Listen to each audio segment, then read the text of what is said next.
Welcome back to another piece of Top Choice Movies recap. Today's film was released in 2018.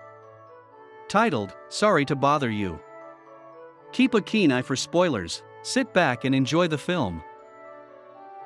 Cassius Green, played by Lakeith Stanfield, is a young African-American guy who is interviewed for a telemarketing job at Regalview in San Francisco. Mr. Anderson, played by Robert Longstreet, the interviewer, points out that Cash misled about some elements in his review, such as his alleged bank employment, and using his friend Salvador, played by Jermaine Fowler, as a reference, despite the fact that Sal already works for Regalview.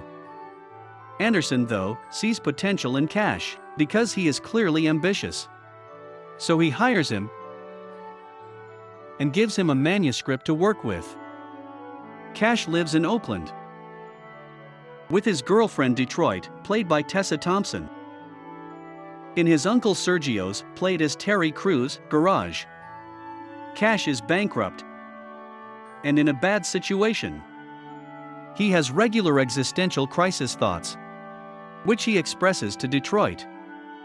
Sergio also demands 4 months' worth of rent from Cash, as Sergio may soon have to sell his home.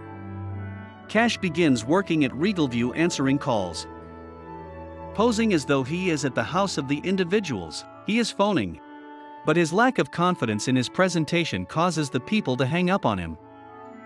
Langston, played by Danny Glover, the elder caller sitting next to him, informs Cash that if he uses a white voice instead of his African-American style of speech, he may get more clients. Langston demonstrates with the use of his own white voice of Ryan Corsi.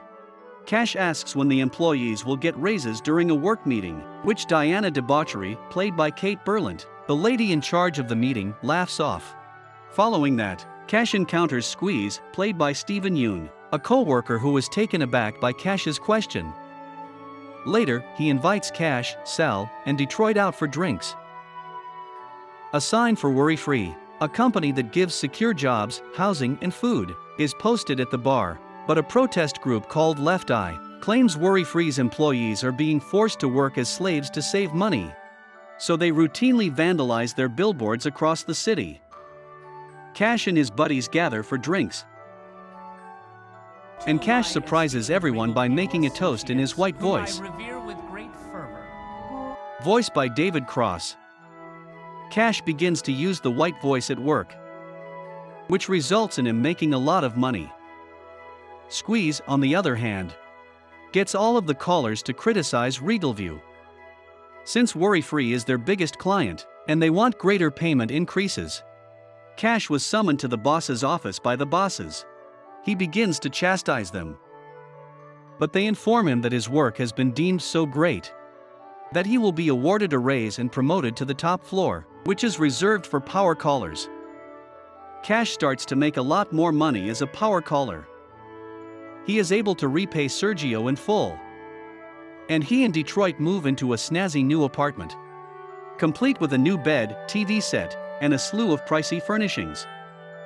Cash abandons the workers' union because he is making so much more money, crossing their picket line to go to work, while pretending he will support them from the sidelines. This causes a split between him, Sal, and Squeeze, and Detroit informs him that if he keeps working for Regalview, they're done. A left-eye protester called Cynthia Rose, played by Indigo Jackson, tosses a drink in at Cash's head as he walks past the protest line, making her a global phenomenon, while Cash becomes a laughingstock. Mr. played by Omari Hardwick, whose name gets bleeped every time someone mentions it, is another power caller Cash meets, who constantly speaks in his white voice. He tells Cash that he can get him to meet with Steve Lift, Armie Hammer, the CEO of Worry Free. Cash attends a Detroit-hosted performance art show.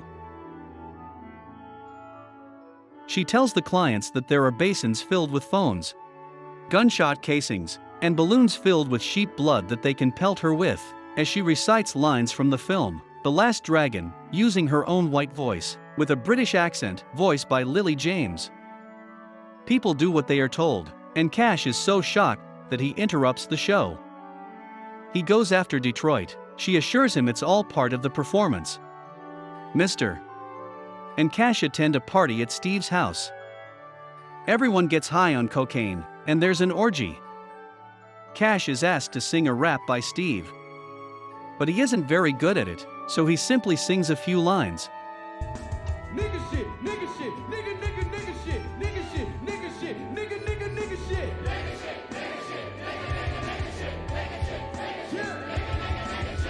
shit, nigga shit, nigga nigga nigga shit, nigga shit, nigga shit, nigga shit, nigga nigga nigga shit, nigga shit, nigga shit, nigga nigga nigga shit. Nigga shit, nigga shit, nigga nigga nigga shit, nigga shit, nigga nigga nigga shit, nigga shit, nigga shit, nigga nigga nigga shit. Everyone is repeating it, as if it were a hot lyric. Steve requests a private meeting with Cash. Mr. has a heart-to-heart with Cash before doing so. And for the first time, he drops his white voice. Before Cash wants to use the restroom, Steve offers him a line of coke.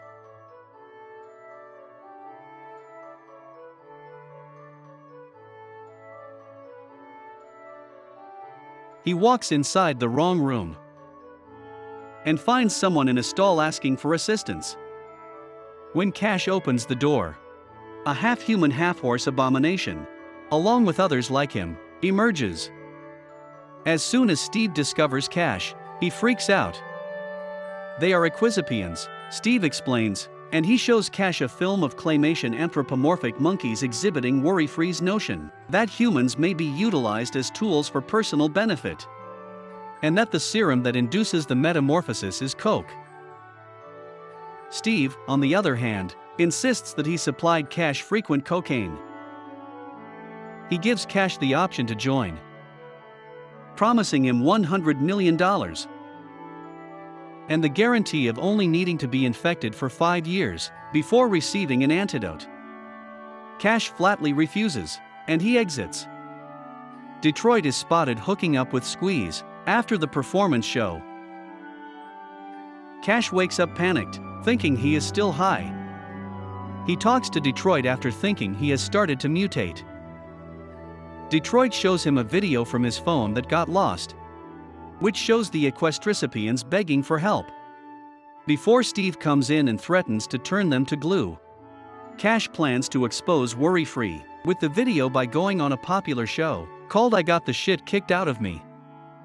Cash must subject himself to humiliation by getting beaten up on live TV, before being dunked in a tank of actual shit, before they play the video on his phone. The video only brings in good publicity for Worry-Free, sending their stocks soaring and making other crazy people see Steve as some sort of messiah. Cash only becomes even more of a laughingstock. Cash reconciles with Sal and Squeeze after enduring all of his recent trauma. He gets back with Detroit as well, who admits that she fooled around with someone else, but it doesn't bother Cash. Outside of Regal View's building, Cash joins his buddies and the rest of the Regal View callers, who are joined by a large number of protesters. A SWAT unit from the police tries to break them up, but the protesters use statues from the Detroit display, as well as football players from Cash's high school, to keep them back. Cash and his companions hide as the riot becomes more chaotic, until one of the officers knocks Cash out. As the chaos continues to unfold, Cash wakes up in a police van. Another van tries to drive over a group of demonstrators, but they are stopped by the escaping exposés, who use their superhuman strength to overpower the cops. Demarius, played by Forrest Whitaker, the lead exposé, frees Cash and his companions before retreating into the night.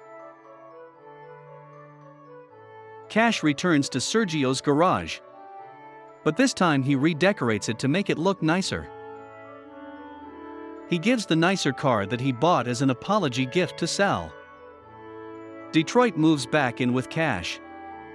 Just before they get comfortable, Cash feels something painful on his nose. Detroit examines Cash's nostrils and notices that they resemble those of a horse. Before the credits roll, Steve is in his house until he sees Cash, now fully transformed into an exposé, leading the other request recipients to storm into his house. Cash breaks down the door and lets out a frightening roar. Thank you for tuning in. Please feel free to share your thoughts on the movie you just watched in the comments box below, and don't forget to subscribe for more movie recaps to come your way. Stay safe and have a nice day.